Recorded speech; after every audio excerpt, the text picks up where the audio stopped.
I guess I get asked a lot of times how I got started in the horse business or how I got started cowboying. I can remember playing cowboy quite a bit when I was a kid, and I think what intrigued me the most about cowboying was always the horse. I went to school in Houston, Texas, so I always played football and ran track, and I liked football the best. And even though I wasn't big, I was fast. You know, I liked that action.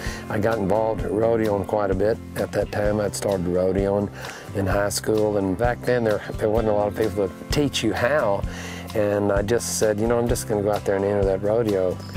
So I went out to a place called Cypress Fairbanks, and they had a lot of tough horses and tough bulls, and I just entered, you know, and started learning through the School of Hard Knocks. Of course, I always say the worst thing that can happen to you rodeoing is winning, because then you don't want to quit.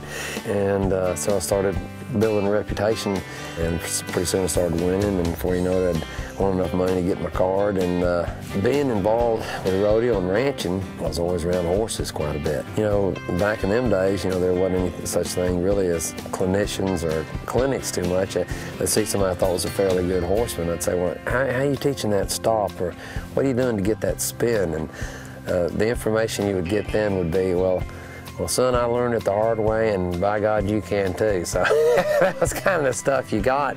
So as I started riding horses, you know, I always tried to work with a horse and not be abusive or rough. And it was just an instinct I had to kind of do it that way.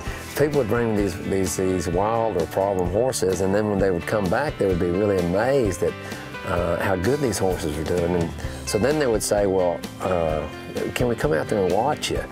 And I'd say, well, sure, come on out there. And so that's how the kind of deal started for me. And I always say when I started making them pay, well, then they really started listening. So, so I would start taking it on the road a little bit. Today, as I travel around the country, I still never screen the horses. People will call me and say, well, you need to screen this horse, you need to look at this horse. I tell them, no, I don't need to look at them, just, you know, bring them on. We could have rode that, couldn't we? And look good. Teaching and putting on clinics naturally evolved into creating my own television series. I call it Ride Smart. You know, and it's based on my best-selling Western Horseman book. The show offers me a chance to really go in depth on what I've found to be the essentials of great horsemanship, and it also just shows people how to have fun with their horses. I've also co-created and host a show called The Extreme Cowboy Race, and we tape it right here on the Double Horn Ranch. You know, I've always loved stuff that's challenging and exciting to both horse and rider, and the Extreme Cowboy Race definitely is. The most rewarding part for me is when I see the lights go on. You know, people go, oh, God, yeah, oh, you know, I'm getting this. Oh, wow, look at my horse, you know. And that is so much fun. And to see the progress people are making and at the same time really enjoying themselves. And I tell people, learn to trust your horse, because trust is a two-way street.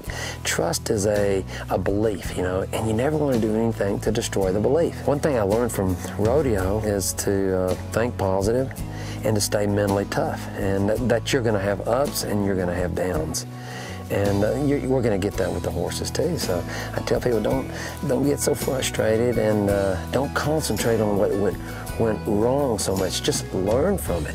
Feed yourself positive thoughts, and when you do, I think you get positive results. Good. There you go. Good job. And there is something sort of magical and something sort of mystical about the horse. The magic, you know, is within the horse, you know. And I always said the magic is within you too. You know, you got to look in a horse's eye, and you know, you can see the magic there. You can see the soulfulness. You can see that he can think. When you get on a horse, what's amazing, you know, like when you get in a canter or something and you're just riding across the country, I mean, it's like flying.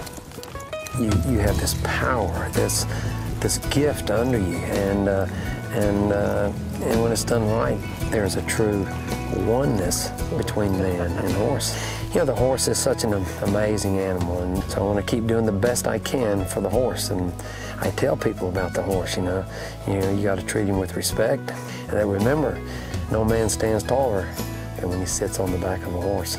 In America, almost everybody has a little bit of cowboying, and what cowboying is to me, in reality, it's a tradition. As long as you keep working at it and working toward it, never quit. And I think that's one of the big secrets.